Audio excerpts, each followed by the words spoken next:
შინაგან საქმეთა სამინისტროს მიერ საქართველოს მასშტაბით პოლიციელების ტესტირება ტარდება, რომლის მიზანი მაღალკვალიფიციური კადრების გამოვლენაა.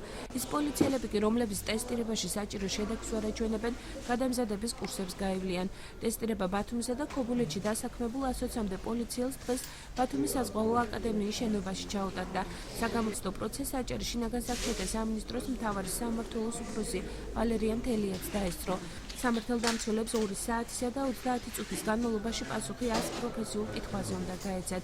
ტესტირებაში სამმართველოს უფროსები, მოადგილეები, უბნის ინსპექტორები, დეტექტივ-გამომძიებლები, საპატრულო და საზღვაო პოლიციის თანამშრომლები მიიღებენ მონაწილეობას.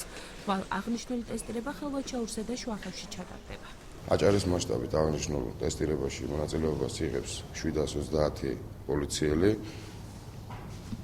აღნიშნული ტესტირება ემსახურება პოლიციელების ცოდნის დონის გადამოწმებას და საჭიროების შემთხვევაში აუცილებლად მოხდება მათი გადამზადება.